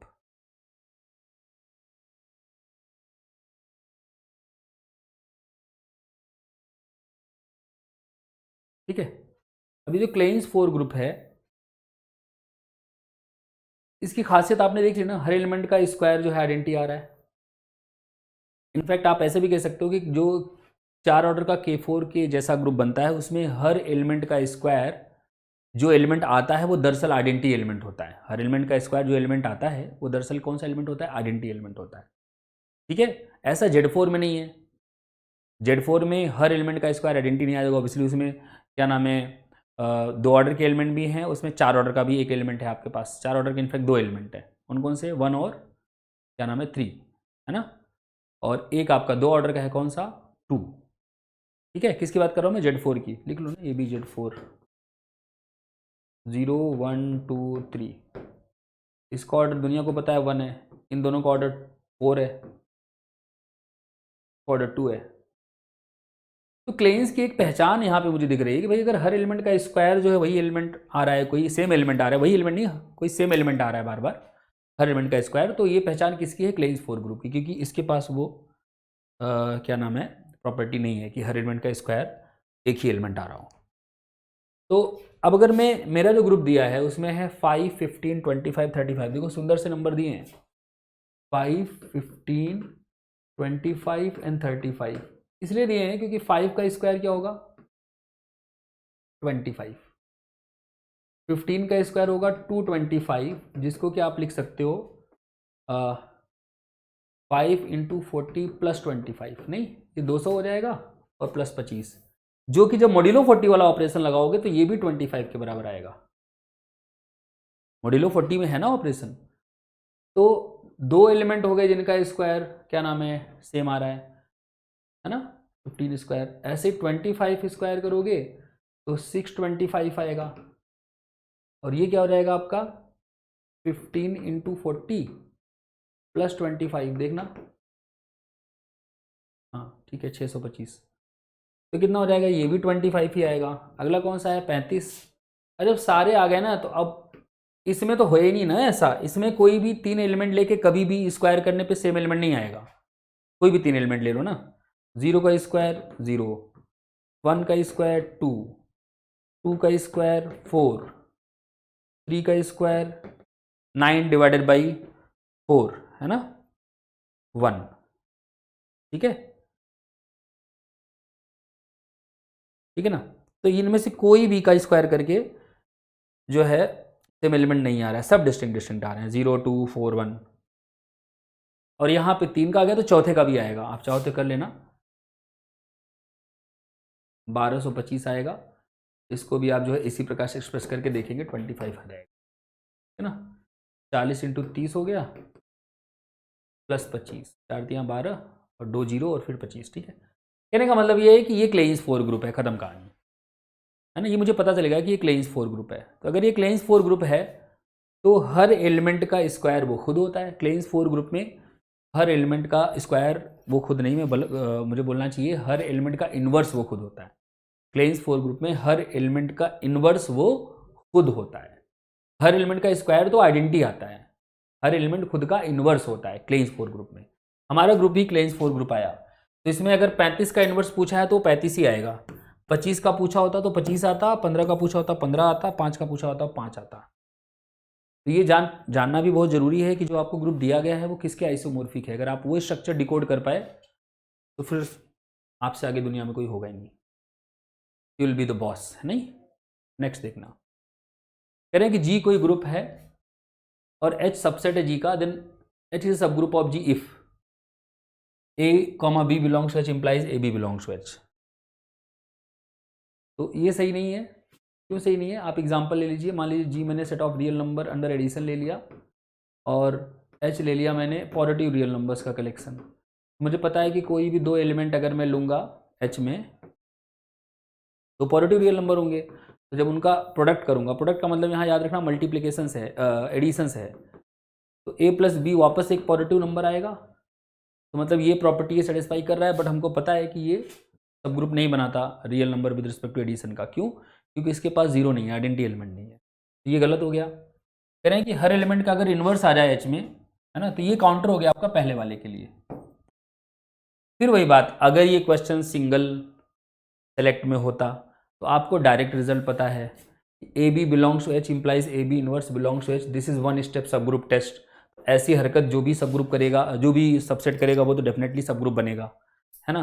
तो आप तुरंत ये लगा के आगे बढ़ते, फिर इतना दिमाग लगने की जरूरत नहीं थी, ठीक। लेकिन जब भी मल्टीपल सेलेक्ट में क्वेश्चन आए, इतना भी ऑब्वियस आंसर आपको पता हो, 1-2 तो वैसे भी पता रहते हैं उसमें कि हाँ ये वाला तो पक्का सही है, दिक्कत आती है बाकी जो बच जाते हैं उनको। तो वो एक ही थंब रूल है कि जब तक आप काउंटर नहीं कर सकते तब तक किसी को ना तो सही बोलो ना तो किसी को गलत बोलो, जब तक आप उसको प्रूफ नहीं कर सकते, ठीक है। तो इसलिए मल्टीपल सेट में आया होता तो मैं सबके काउंटर पहले देखता। अब मैं अगर मुझे ऐसा एक काउंटर बनाना है जिसमें ऐसा एक सबसेट लेना है जिसमें हर एलिमेंट का इन्वर्स होता हो, है ना। तो जैसे मान लो मैं यही वापस ले रहा हूँ, इसमें मैं H ले रहा हूँ आपका R plus union R minus, मतलब मैंने पॉजिटिव वाले भी ले लिए नेगेटिव वाले भी ले लिए, ठीक है। अब कोई भी अगर मैं A बिलोंग्स टू H लूँगा तो इसका मतलब 2 केस बन सकते हैं, या तो A R पॉजिटिव में आएगा या तो A R नेगेटिव में आएगा, नेगेटिव रियल नंबर होगा। अगर A R पॉजिटिव में आया तो A का इन्वर्स -A आएगा, है ना, जो कि नेगेटिव हो जाएगा, मतलब आया तो H में ही, है ना। और अगर ये नेगेटिव हुआ तो A का इन्वर्स -A के पॉजिटिव हो जाएगा, वो भी H में ही है। तो हर एलिमेंट का इन्वर्स वापस H में ही आ रहा है, ये प्रॉपर्टी है इस सेट के पास। बट वापस आप ये देख पा रहे होगे कि ये सेट जो है वो सब ग्रुप नहीं बनाएगा क्योंकि इसमें 0 एलिमेंट नहीं है। कौन सा एलिमेंट नहीं है? 0 एलिमेंट नहीं है। तो इसका मतलब ये भी गलत हो गया। और ये आपको पता ही है कि सही होता है हमेशा कि जब भी A और B H में हो तो AB इन्वर्स H में आ जाए तो आप कह देते हो कि H जो है वो सब ग्रुप है, ठीक है। तो करेक्ट आंसर है इसका 3। The order of the group Z/30Z। अब इसको देखने के 2 तरीके हैं। एक तो तरीका है, अगर आपने होमोमॉर्फिज्म पढ़ा है तो आप टाइटली जानते हो this is isomorphic to Z30। ये बहुत पुराने ज़माने के क्वेश्चन है, ये वाला, ये सारे नहीं, ये पर्टिकुलरली बहुत पुराने ज़माने का होगा ये, ठीक है। कुछ यूनिवर्सिटीज में पूछते हैं ऐसे क्वेश्चन अभी भी, क्योंकि सबके पास वो सुविधा उपलब्ध नहीं है ना जो आपके पास उपलब्ध है। जो बच्चे BSc कर रहे हैं दूरस्थ स्थानों से, सबके पास वही अध्यापक उपलब्ध नहीं है जो कुछ लोगों के पास है। सबको जो है नहीं, क्या नाम है, यूट्यूब पे या किसी के माध्यम से ये सारी चीज़ें पता है। मतलब इवन बहुत ऑब्वियस ये क्वेश्चन भी हो सकता है वो गलत करके आ जाए, ठीक है, तो उनके हिसाब से भी यूनिवर्सिटी वाले सोच के पेपर बनाते होंगे ना। हर एक जो रीजनल यूनिवर्सिटी है उनको पता होता है कि हमारे तरफ ग्रेजुएशन में क्या कराया जाता है या हमारे बच्चे कहाँ जाके क्या पढ़ रहे होते हैं, सारे प्रोफेसर्स को सब पता होता है। ठीक है, तो उस हिसाब से भी डिज़ाइन करके क्वेश्चन बनाते हैं। तो ऐसा क्वेश्चन भी पूछ लेना कोई अपराध नहीं है, बट ठीक है, जिन्होंने पढ़ा है ये बहुत ज़्यादा, उनको पता ही है, तुरंत आंसर लगा के आगे बढ़ेंगे। ठीक है, तो क्या होगा, Z30 का आइसोमॉर्फिक होगा, इसमें 30 एलिमेंट होते हैं। ठीक, और वैसे अगर आप जानना चाहो मतलब बिना इस आइसोमॉर्फिज्म वगैरह के, तो आपको पता है कि Z/NZ में क्या एलिमेंट आते हैं। तो Z/NZ में जो एलिमेंट आते हैं आता है 0 + NZ, 1 + NZ, so on n - 1 + NZ। तो कितने एलिमेंट है इसमें, n। तो Z/NZ में n एलिमेंट होते हैं, order of Z/NZ is n। या ऐसे भी बोल सकते हो NZ का इंडेक्स Z में n होता है। ठीक है, तो ये हो गया आपका तीसरा रहेगा इसका answer. Next question, if the order of every non identity element of a group G of a group is 2, then this group is abelian, is cyclic, is of infinite order, is definitely non-abelian। Okay, क्या कह रहे हैं कि एक group है जिसमें हर non identity element का order 2 है। मतलब बेसिकली यही ना कहना चाह रहे हो कि हर एलिमेंट का स्क्वायर आइडेंटिटी है, क्योंकि आइडेंटिटी का तो वैसे ही स्क्वायर आइडेंटिटी आएगा, और जो बाकी एलिमेंट आप कह रहे हो सबका ऑर्डर 2 है, तो जब 2 ऑर्डर के एलिमेंट है तो उनका स्क्वायर भी आइडेंटिटी आएगा, है ना। तो A² = E for all A belongs to G। अब देखिएगा ध्यान से, अगर A² = E है तो इसका मतलब A = A इनवर्स होगा for all A belongs to G। नहीं, ग्रुप के हर एलिमेंट के लिए A = A इनवर्स। अब देखिएगा ध्यान से, वैसे डायरेक्ट आपको रिजल्ट पता है, फिर वही बात, ये डायरेक्ट रिजल्ट पता है कि भाई अगर किसी ग्रुप में हर एलिमेंट का स्क्वायर आइडेंटिटी है या हर एलिमेंट सेल्फ इनवर्स है, तो ऐसा ग्रुप अबिलियन ही होगा। ये सबको पता है जो रेगुलर टच में है ग्रुप थ्योरी के। ठीक है, बहुत सस्ता सा रिजल्ट है ये, बहुत महंगा नहीं, बहुत सस्ता है। लेकिन नहीं पता है तो देखो, A = A इनवर्स है, तो जो अगर मैं XY का इनवर्स कहूँगा तो वापस किसके बराबर आएगा, ये XY के। लेकिन XY का इनवर्स तो सारी दुनिया को पता है, Y इनवर्स × X इनवर्स होता है, स्टोक्स प्रॉपर्टी। ठीक है, और Y इनवर्स Y के ही बराबर है, क्योंकि हर एलिमेंट का इनवर्स वो खुद के बराबर है। तो इसका मतलब XY = YX आ गया for all XY belongs to G। तो आपने प्रूव भी कर दिया कि ये अबिलियन ही होगा, तो ऐसा ग्रुप पक्का अबिलियन होगा। साइक्लिक होगा क्या ये जरूरी है, तो साइक्लिक होना जरूरी नहीं है। क्लेन्स 4 ग्रुप आपके सामने है उदाहरण, K4 में भी हर एलिमेंट का स्क्वायर आइडेंटिटी आता है, और ऑब्वियसली इसका मतलब हर नॉन आइडेंटिटी एलिमेंट का ऑर्डर 2 है, जबकि K4 साइक्लिक नहीं होता।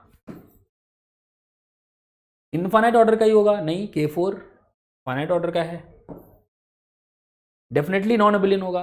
ये तो बहुत बड़ा झूठ है ना, हमेशा अबिलियन ही बनेगा ऐसा ग्रुप जिसमें हर एलिमेंट का स्क्वायर आइडेंटिटी आ रहा हो, अथवा हर एलिमेंट का इनवर्स वो खुद एलिमेंट हो, उसको अबिलियन ही होना पड़ेगा, और उसके पास कोई रास्ता नहीं बचता, आखिरी रास्ता है। The value of alpha for which G = 1 alpha 1 3 9 19 27 is a cyclic group under multiplication modulo 56। Alpha की वैल्यू बतानी है। देखो, अगर ये साइक्लिक ना भी बोले होते तब भी कोई विशेष दिक्कत नहीं होती आपको ये गेस करने में, है ये तब भी गेस का काम है, ये अब भी गेस का काम। साइक्लिक ना बोले तब भी, साइक्लिक बोलते तो 1 2 3 4 5 6 6 ऑर्डर का साइक्लिक, मतलब Z6 जैसा होगा। अब Z6 में ऐसी कौन सी बेहतरीन प्रॉपर्टी होती है जिसकी मदद से अल्फा की वैल्यू डिटरमिन की जा सके, है ना। जैसे हमने K4 में देखा था कि हर एक एलिमेंट का स्क्वायर जो है वो एक ही एलिमेंट आता है, और वो एलिमेंट दरअसल आइडेंटिटी एलिमेंट होता है। ऐसी कोई प्रॉपर्टी क्या Z6 के पास भी इससे मिलती जुलती या कुछ और डिफरेंट लेकिन कुछ अच्छी प्रॉपर्टी का Z6 के पास है, वो देखने वाली बात होगी। तुरंत दिमाग में कौन जाए वो जरूरी नहीं है, ठीक है ना। लेकिन एक जो नॉर्मल अप्रोच है इस क्वेश्चन को करने की, वो ये है, सीधी सी अप्रोच है कि भाई मुझे अल्फा चाहिए, इतने सारे एलिमेंट दिए हुए हैं, मैं क्यों ना क्लोजर प्रॉपर्टी को क्या नाम है यूज करूं, है ना, कि भाई 2 एलिमेंट लूं तो प्रोडक्ट तो इसी में आना चाहिए वापस। अब अगर भगवान चाहेंगे तो मैं ऐसे 2 एलिमेंट उठाऊंगा, या ऐसा कोई एक एलिमेंट उठाऊंगा कि पहली बार में ही मुझे कोई ऐसा एलिमेंट मिल जाएगा जो इनके अलावा आ रहा होगा, इनके अलावा अगर कोई आ रहा है तो फिर वो अल्फ़ा की वैल्यू है, क्योंकि क्लोजर प्रॉपर्टी तो जी में होल्ड करनी चाहिए। जैसे 3 का स्क्वायर करोगे तो 9 आएगा, 3 का क्यूब करोगे तो 27 आएगा, वो ऑलरेडी इसमें है। और 3 का पावर 4 करोगे तो 81 आएगा। 81 को 56 से माइनस, मतलब 56 इसमें माइनस करो तो कितना रहेगा, 11 में 6 गए 5, और यहाँ बचा आपका 7 में से 5 गए 2, 25 आ गया। तो 3 का पावर 4 करने पे ही 25 आ गया, जबकि 25 जो है इनमें से किसी के बराबर नहीं है, मतलब अल्फा की वैल्यू 25 से आनी चाहिए। फिर अभी ये जस्ट एक गेस था, और ऑब्वियसली मैं 27 से क्यों स्टार्ट करूंगा, मैं 1 और 3 से तो स्टार्ट करूंगा, 27 थोड़ी जाऊंगा पहले सॉल्व करने। हालांकि मेरे पास कैलकुलेटर है, कर मैं वो भी सकता हूँ, अलाउड है एग्जाम में, ठीक है। बट ऑब्वियसली मैं पहले छोटे नंबर से स्टार्ट करूंगा, क्या पता इन्हीं में आंसर छुपा हो। इसलिए 1 का तो कितना भी पावर लगाओ 1 ही रहेगा, 3 के पावर मैंने 4 किए तो 25 आ गया, है ना, मॉड्यूलो 56 में। इसका मतलब 25 is the missing number.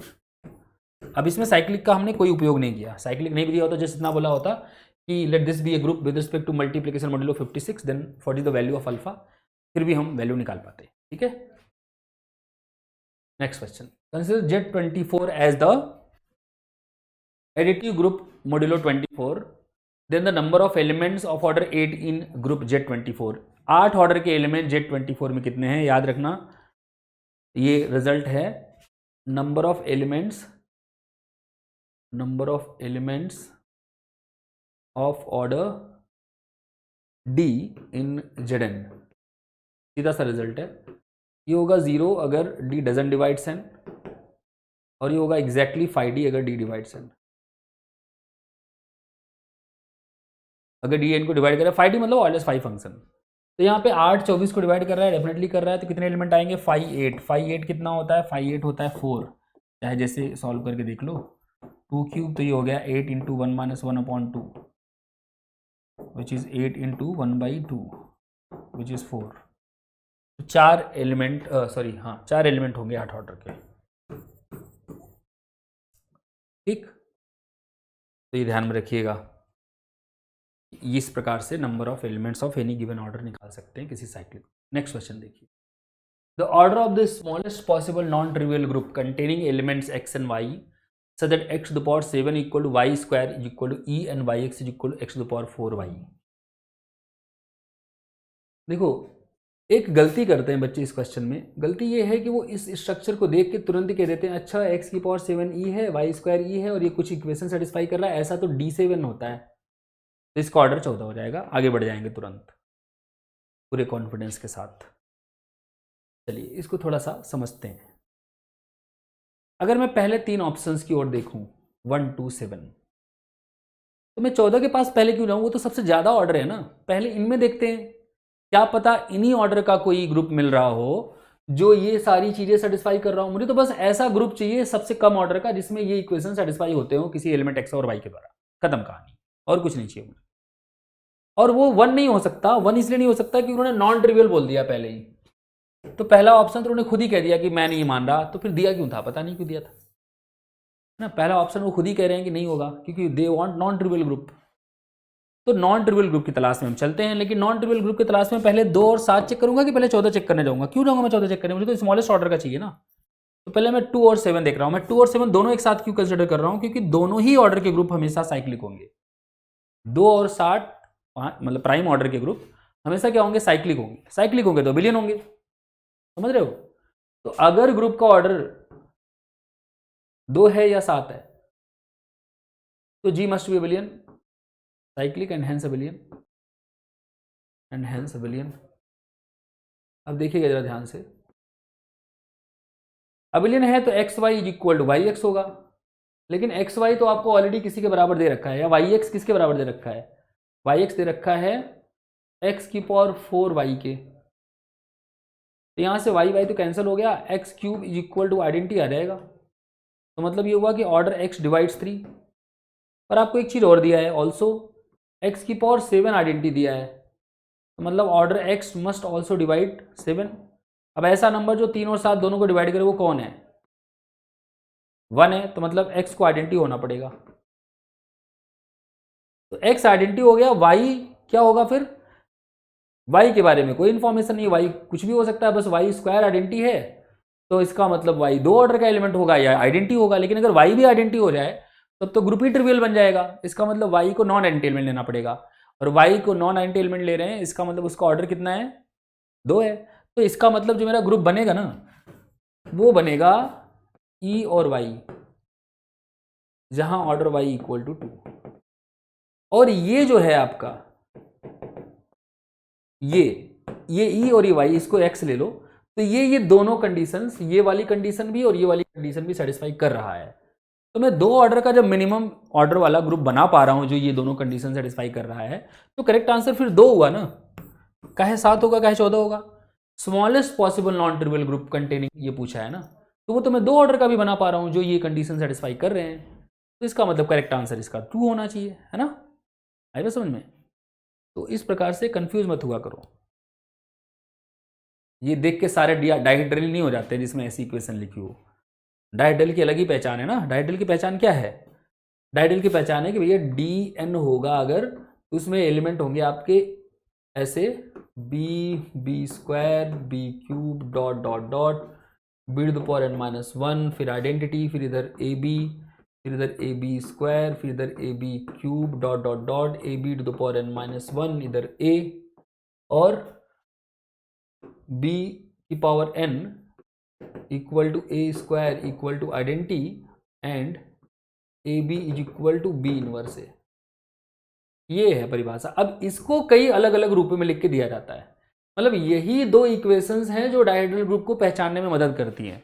But जब भी ये 2 इक्वेशन सेटिस्फाई हो रही हो तो हमेशा डायहेड्रल नहीं हो जाएगा, ठीक है ना। अबिलियन ग्रुप में भी ये चीजें सेटिस्फाई हो सकती हैं, ठीक है। अच्छा, इस इक्वेशन को थोड़ा और सॉल्व करके आप देखोगे तो ये भी आता है, A B to the power I is equal to B to the power minus I A, ये भी आप जो है प्रूव कर सकते हैं। और B to the power minus I क्या होगा, B to the power minus I का मतलब क्या है, B to the power I का inverse, B to the power I का इनवर्स क्या होगा अगर बी का पावर बी का ऑर्डर जो है n है, तो अगर ऑर्डर n है तो ये हो जाएगा बी की पावर n माइनस आई, नहीं B to the power n minus I. अब अगर n की वैल्यू 4 रखोगे तो यहाँ हो जाएगा ए बी की पावर 4 इज इक्वल टू, नहीं ऐसा भी लिख सकते हैं, A B cube is equal to B A, है ना। अगर मैं i की वैल्यू 3 रख दूं और n की वैल्यू 4 रख दूं तो ऐसी इक्वेशन भी बन सकती है यहाँ से, समझ रहे हो। तो कहने का मतलब ये है कि डाईहेड्रल की पहचान ये है, इस प्रकार की इक्वेशंस, ठीक है। और ये इक्वेशंस हो अगर सेटिस्फाई तब भी जो नहीं कि वो डाईहेड्रल ही बन रहा है, ठीक है। फर्दर इन्वेस्टिगेशन आपको चाहिए, 100% श्योर तभी हो सकते हो जब नॉन एबिलियन बोला हो, है ना, और एक्स और वाई नॉन आइडेंटिटी बोले हों और फिर कह रहा हो कि ये कंडीशन सेटिस्फाई हो रही है, तो फिर तो कह दोगे कि हाँ भाई ये डाईहेड्रल है। चलो आगे चलते हैं। Correct, let G be a group of order 231, the number of elements of order 11 in G is. देखो क्वेश्चंस, इस क्वेश्चन की अगर लैंग्वेज पढ़ो तो कह रहे हैं कि जी कोई ग्रुप है 231 ऑर्डर का, और आप आपसे कह रहे हैं कि उसमें 11 ऑर्डर के कितने एलिमेंट होंगे। तो इसका मतलब कहीं ना कहीं ये आपको ये हिंट दे रहे हैं कि भैया हर वो ग्रुप जिसका ऑर्डर 231 होता है उसमें 11 ऑर्डर के एलिमेंट फिक्स हैं, हमेशा सेम ही होंगे, तभी तो आंसर दे सकोगे ना आप। अगर 231 ऑर्डर के डिफरेंट ग्रुप्स में डिफरेंट एलिमेंट्स मिलने लग जाएं तो फिर ये क्वेश्चन ही वैलिड नहीं रह जाएगा। किसी में 11 मिल रहे हैं, किसी में 12 मिल रहे हैं, किसी में 10 मिल रहे हैं, किसी में 13 मिल रहे हैं, दैट इज नॉट पॉसिबल, ठीक है। एक और चीज है, 11 ऑर्डर के मल्टीपल आपको ये भी सॉरी 11 ऑर्डर के एलिमेंट आपको ये भी पता है कि 3 या 3 से अधिक ऑर्डर के एलिमेंट जब भी किसी ग्रुप में मिलते हैं हमेशा इवन मिलते हैं, ऑड नंबर ऑफ एलिमेंट नहीं मिलेंगे कभी 3 या 3 से अधिक ऑर्डर वाले। तो मतलब इसका आंसर जो 11 है और जो 13 है वो तो पॉसिबल नहीं है, या तो इसका आंसर 12 है या तो 10 है। अब 11 ऑर्डर के एलिमेंट हमेशा 5 11 के मल्टीपल में मिलते हैं, इसके मल्टीपल में 5 11 के, 5 11 कितना होता है 10, तो 10 के मल्टीपल में मिलेंगे, तो या तो 10 होगा या तो 20 होगा या तो 30 होगा, तो मतलब 12 भी आंसर नहीं हो सकता, तो करेक्ट आंसर है 10। आइए समझ में, 11 ऑर्डर के एलिमेंट किसी भी फाइनाइट ग्रुप में किसी भी डी ऑर्डर के एलिमेंट अगर मिलेंगे तो हमेशा 5d के मल्टीपल में होंगे, ठीक। तो 5d के मल्टीपल मतलब 5 11 के मल्टीपल में, मतलब 10 के मल्टीपल में। 10 का मल्टीपल इसमें कौन सा था, केवल एक ही था, कौन, खुद 10। खत्म क्वेश्चन। दूसरा तरीका ये हो सकता है कि जी जो है ग्रुप है 231 ऑर्डर का, ये कह रहे हैं कि number of elements of order 11 fix ही होगा, है ना, इन्हीं में से कोई एक होगा, मतलब फिक्स है वो। तो मैं क्यों ना जी को जेड 231 ले लूं। तो अगर मैं जेड को जी को जेड 231 ले लेता हूं तो ये साइक्लिक हो गया, है ना, और 11 231 को डिवाइड भी करेगा। इसका मतलब ये हुआ कि 231 को ये लिख सकते हो ना, 231 इज 11 इंटू 3 इंटू 7। देख लो एक बार, यही तो है 33 इंटू 7, 7 21, 7 21 2 23, ठीक है यही है। तो 11 डिवाइड कर रहा है ना, तो फिर अब इसमें 11 ऑर्डर के कितने एलिमेंट मिलेंगे, इसमें 5 11 विच इज 10, एग्जैक्टली 10। तो मतलब इससे भी पता चल रहा है कि 3 आंसर जो है वो, मतलब थर्ड वाला ऑप्शन जो है वो सही है। और एक तरीका हो सकता है, क्या तरीका हो सकता है कि अगर मैं ये जानना चाहूं कि 231 ऑर्डर के ग्रुप में 11 ऑर्डर के सब ग्रुप कितने मिलेंगे, अगर वो मैं पता कर सकूं, अगर मुझे पता चले कि वो एक ही मिल रहा है, उससे भी हमको पता चल जाएगा 11 ऑर्डर के एलिमेंट कितने मिलेंगे।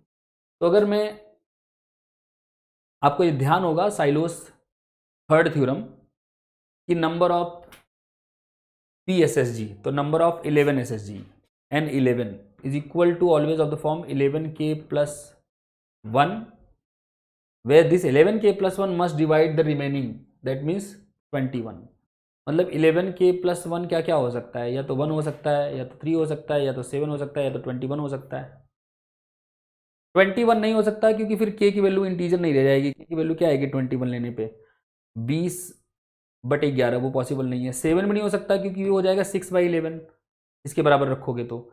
3 भी नहीं हो सकता, बस 1 पॉसिबल है, मतलब N11 की वैल्यू 1 होगी, मतलब एक ही मिलेगा 11 ऑर्डर का सब ग्रुप जी के पास। तो मतलब 11 ऑर्डर के जितने भी एलिमेंट हैं वो सारे इसी 11 ऑर्डर वाले सब ग्रुप को जनरेट कर रहे होंगे, और फिर 11 ऑर्डर के सब ग्रुप को जनरेट करने वाले कितने एलिमेंट होते हैं, number of generators, that is 5 11, है ना। तो कितने हो जाएंगे 10। इस प्रकार से भी आप इसका उत्तर दे सकते हो, ठीक है। नेक्स्ट देखिए, अब ये देखो, ये साफ साफ पूरा स्ट्रक्चर लिख दिया इन्होंने। ई है, एक्स एक्स स्क्वायर है, एक्स क्यूब है, वाई है, एक्स वाई है, एक्स स्क्वायर वाई है, एक्स क्यूब वाई है। 8 एलिमेंट हो गए। ऑर्डर एक्स का 4 दे दिया साफ साफ, ऑर्डर वाई का 2 दे दिया, and X Y is equal to Y X cube, है ना। X Y is equal to Y X cube, X Y is equal to Y X cube कह रहे हैं। इसका मतलब ये हुआ, देखो एक्स की पावर 4 आइडेंटिटी है, मतलब एक्स क्यूब इंटू में X is equal to identity है। इसका मतलब वही हो गया जो भी मैंने बोला था, वही सेम चीज एकदम क्वेश्चन बना के दे दिया गया है ना। तो एक्स क्यूब हो जाएगा एक्स इनवर्स, तो ये आपका basically X Y is equal to Y X inverse आपको दिया गया है ना। X Y is equal to Y X inverse, ठीक है, X Y is equal to Y X inverse. तो ये किसका स्ट्रक्चर है, ये डायहेड्रल का स्ट्रक्चर है, 8 एलिमेंट 8 ऑर्डर वाला, है ना। 8 ऑर्डर का जो आपका ग्रुप है उसकी स्ट्रक्चर है ये, ठीक है। D4, और D4 के सेंटर में कितने एलिमेंट होते हैं, तो याद रखना DN के सेंटर में एक ही एलिमेंट होता है अगर N ऑड हो, और DN के सेंटर में 2 एलिमेंट होते हैं अगर N इवन हो। तो यहाँ पे N इवन है, D4 है, तो कितने एलिमेंट होंगे, 2 एलिमेंट होंगे, ठीक है, ओके। ठीक है बच्चों, ये क्वेश्चन जो है आप लोग देख लिए, ये अच्छा सा क्वेश्चन है, और इस प्रकार से क्वेश्चंस और भी एग्जाम में पूछे जा सकते हैं जिसमें डाईहेड्रल ग्रुप आपको छुपा के दिया जाएगा, ठीक है। तो इस लेक्चर में बेटा बस इतना ही, आप लोग प्रैक्टिस करते रहिए। नेक्स्ट लेक्चर में फिर आपको इसके आगे के क्वेश्चंस प्रैक्टिस कराऊंगा। तब तक के लिए bye bye, thank you so much.